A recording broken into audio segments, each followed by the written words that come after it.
نبی کریم صلی اللہ تعالی علیہ وسلم نے ارشاد فرمایا 3 لوگ ہیں جنہیں دیکھ کے رب مسکراتا ہے۔ یا رسول اللہ صلی اللہ علیہ وسلم وہ کون کون سے؟ تو محبوب فرمانے لگے ایک وہ بندہ ساری مخلوق سوئی ہے، آدھی رات ہے، رات کا پچھلا پہر ہے، اس نے اٹھ کے وضو کر لیا، مصلی پہ کھڑا ہو گیا خدا کی یاد میں، فرمایا اسے دیکھ کے رب مسکراتا ہے جو اس کی شان کے لائق ہے۔ مسکراتا ہے اللہ۔ یہ تو سونے کا ٹائم تھا، یہ تو گہری نیند آنے کا وقت تھا، رات کا پچھلا پہر۔ رات پوے تے بے درداں نو نیند پیاری آوے تے درد منداں نو یاد سجن دی ستیاں وی آن جگاوے۔ اور ساون کی کالی راتوں میں جب بوندا باندی ہوتی ہے، وہ راتوں کو اٹھ اٹھ روتے ہیں جب خلقت ساری سوتی ہے۔ اللہ مسکراتا ہے۔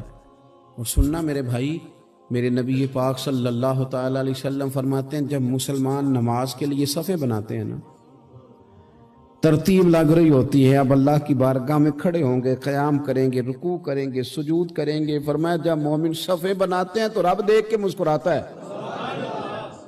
مسکراتا ہے۔ کمال ہو گئے عروج بندگی کا، جب بندے کو دیکھ کے رب مسکرائے۔ خدا بندے سے خود پوچھے بتا تیری رضا کیا ہے، مسکراتا ہے۔ اور میرے نبی پاک علیہ السلام فرماتے ہیں جب مجاہد جہاد کے لیے صفیں سیدھی کرتے ہیں، آج تو یہ رب کے نام پہ مرنے ہی آ گئے، یہ صفوں میں کھڑے ہوں گے، ترتیب سے لڑیں گے، ترتیب سے گلا کاٹیں گے کافروں کا یا شہادت لیں گے۔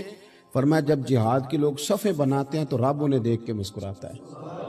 کتنے نصیبوں والا وہ بندہ ہے جسے دیکھ کے مسکرا دیا۔ او یار، کبھی تیرا بیٹا تیرے سامنے مسکرائے نا چھوٹا تو تیرا دل باغ باغ ہو جاتا ہے۔ تیری ماں بیمار کسی ایک دن صحیح طرح ہنس پڑے تو طبیعت خوش ہو جاتی۔ مجھے بتاؤ نا جس کا رب بھی اسے دیکھ کے ہنس پڑے، جو اس کی شان کے لائق ہے، کیا اس بندے کے نصیبیں ہیں، کیا اس کے مقدر ہیں۔ آپ اس مقام پر اپنے آپ کو لائیں۔ اب دیکھیں نا، یہ حدیث آپ نے سن لی، اب ہم نے نا اس طرح صفیں نہیں بنانے جس طرح ساری دنیا، اب ذرا صفیں بھی شوق سے بنائیں گے، اب ذرا تھوڑا سا شوق پیدا کریں گے۔ بھئی یہ تو میں وہ کام کرنے لگا ہوں جسے دیکھ کے رب مسکراتا ہے۔ نبی پاک صلی اللہ علیہ وسلم نے فرمایا جب کوئی بندہ توبہ کرتا ہے نا، ہم توبہ کا رٹا لگاتے ہیں، یا اللہ میری توبہ، یا اللہ۔ اور توبہ کا تو مطلب یہ ہے کہ پچھلے گناہوں سے پکی توبہ، آج کے بعد یہ غلطی نہ کرنے کا پکا وعدہ۔ تو نے ساری شب برات رو کے گزاری ہے، بتا سویرے جھوٹ جوڑنے کا ارادہ ہے تیرا؟ آج کے بعد رشوت تو نہیں نہ لے گا، ملاوٹ تو نہیں نہ کرے گا، یہ توبہ ہے۔ اور اگر سارے کام اسی طرح کرنے تو پھر یہ توبہ کا رٹا ہے، جتنا مرضی لگاؤ۔ حضرت علی بن ربیعہ رضی اللہ تعالیٰ عنہ فرماتے ہیں میں مولا علی کے ساتھ تھا، مقام حرہ کی طرف جا رہے تھے، حضرت علی نے ہاتھ اٹھا کے دعا مانگی ہماری تعلیم کے لیے، ورنہ حضرت علی ہم صحابہ کو محفوظ عن الخطا تو مانتے ہیں نا۔ ہاتھ اٹھا کے کہا اے اللہ ہمارے گناہ بخش دے، تیرے علاوہ کوئی معاف کرنے والا نہیں۔ اور پھر حضرت علی آسمان کی طرف دیکھا اور دیکھ کے نا حضرت علی بن ربیعہ کو تو مسکرائے۔ حضرت علی بن ربیعہ کہنے لگے حضور مسکرائے کیوں ہو؟ فرمانے لگے ایک دن میں حضور کے ساتھ اسی طرح آیا تھا، اسی طرح حضور نے دعا فرمائی تھی ہماری تعلیم کے لیے، اور پھر حضور مجھے دیکھ کے مسکرائے تھے اور فرمایا جب کوئی بندہ رب کی بارگاہ میں اس طرح استغفار کرتا ہے تو رب مسکراتا ہے، اور مسکرا کے فرماتا دیکھ لو میرے بندوں کو پتا ہے کہ میرے علاوہ معاف کرنے والا کوئی نہیں، انہیں پتا ہے، تم اس کی بارگاہ میں رجوع تو لاؤ، آؤ تو صحیح دو آنسو لے کر۔ اقبال کہتے ہیں کہ موتی سمجھ کے شان کریمی نے چن لیا، قطرے دو گرے میرے ار کے انفال کے، دو میں نے آنسو بہائے تھے تو اس کے کرم نے تو موتی سمجھ کے چن لیا۔ سنو نا حضور اس استغفار کو، اللہ کو یار رات کو توبہ کر کے سونا چاہیے ہمیں۔ کچھ غلطیاں ہم کرنا نہیں چاہتے پر ہم سے ہو جاتی ہیں، کچھ دل ہم توڑنا نہیں چاہتے پر وہ ٹوٹ جاتے ہیں، ہماری مجبوری ہوتی ہے ٹوٹ جاتے ہیں۔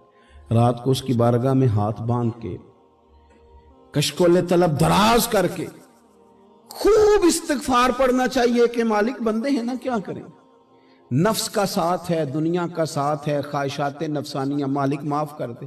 درد سے توبہ، رسم نہ ہو، کہانی نہ ہو، لفظ نہ ہو، جملے نہ ہو، اور جناب ایسے لوگوں کے بیچ بڑے ہاتھ باندھ کے اور بڑا کوئی ضرورت نہیں، آپ اکیلے اپنی چارپائی پہ بستر کے اندر منہ دے کے بھی درد سے کہیں گے نا معاف کر دے تو وہ تو مہربانی بڑا ہے۔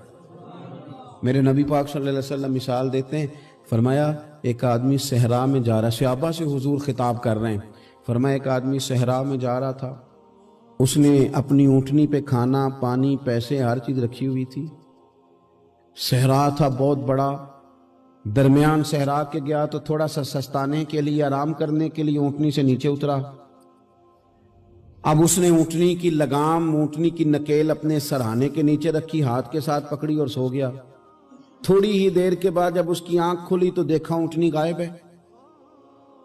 صحرا میں وہ پیدل نہ آگے جا سکتا ہے نہ پیچھے جا سکتا ہے، نہ دائیں نہ بائیں، کھانے کو روٹی نہیں، پینے کو پانی کا قطرہ نہیں، تھوڑا ادھر بھاگا ادھر بھاگا، تھک گیا۔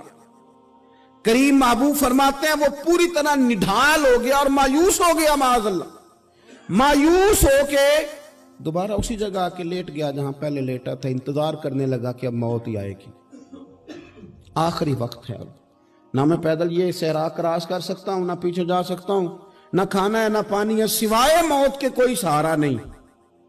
حضور فرماتے ہیں وہ رستے میں دوبارہ لیٹ گیا، اچانک اس نے رخ بدلا تو اونٹنی سامنے کھڑی تھی۔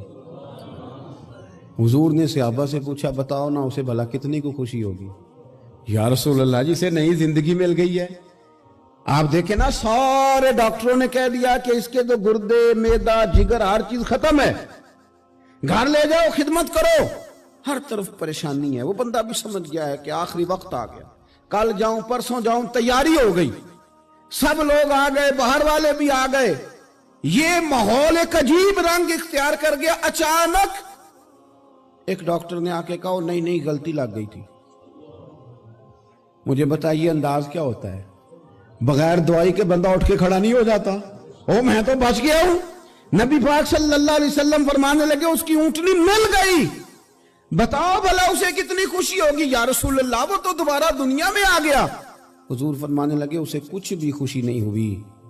جب کوئی رب کا گناہگار بندہ آ کے توبہ کرتا ہے، رب کو اس سے کئی گنا زیادہ خوشی ہوتی ہے۔ میرا بندہ آ گیا ہے، میرا بندہ آ گیا ہے، میرے گھر آ گیا۔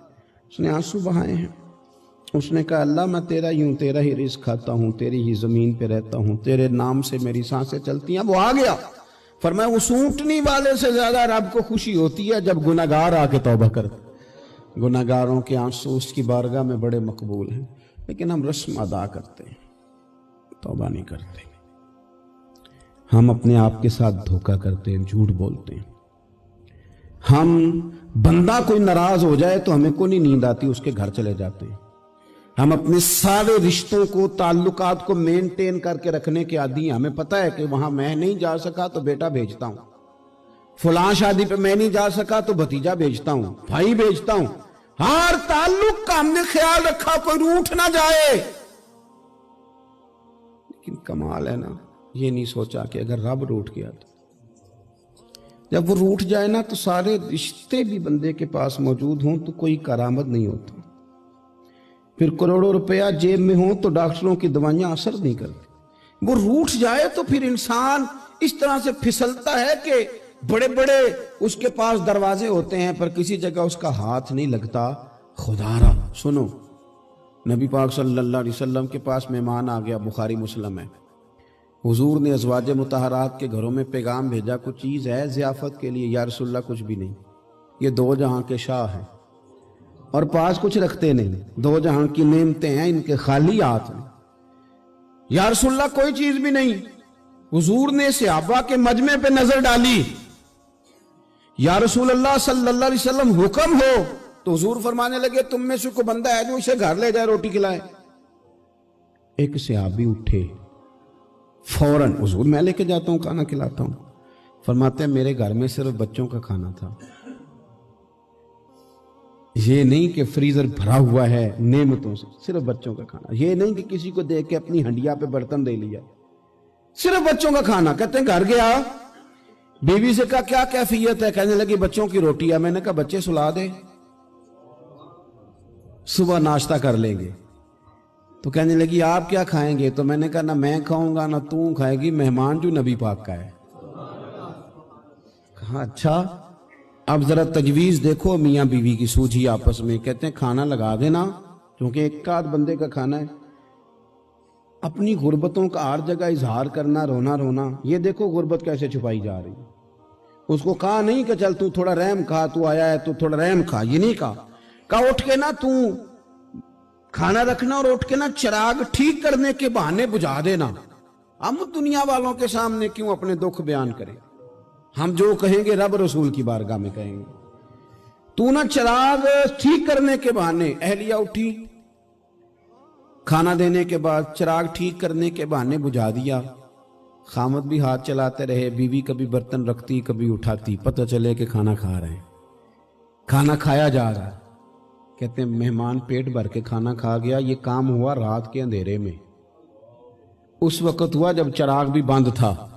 اس وقت ہوا جب کوئی دیکھنے والا نہیں تھا, کسی پڑوسی کو بھی خبر نہیں تھی. فرماتے ہیں صبح کے اجالے میں اس مہمان کو لے کے مسجد نبوی میں نے قدم رکھا تو نبی کریم نے فرمایا رات جو تم نے کام کیا ہے نا اسے دیکھ کے میرا رب بڑا مسکرایا ہے. اللہ بڑا مسکرایا ہے. اللہ تر دامنی پہ شیخ ہماری نہ جائیے, ہم دامن نچوڑ دیں تو فرشتے وضو کریں. یہ شان ہے صحابہ کی. نبی کریم علیہ السلام نے فرمایا رب رات مسکرایا تیرا یہ انداز دیکھ کے, اور اس نے قرآن نازل کیا وَيُبْصِرُونَ عَلَىٰ أَنفُسِهِمْ وَلَوْ كَانَ بِهِمْ خَصَاصَةٌ. کچھ لوگ وہ ہیں جنہیں بڑی بھی ضرورت ہو تو دوسروں پر اثار کر دیتے ہیں.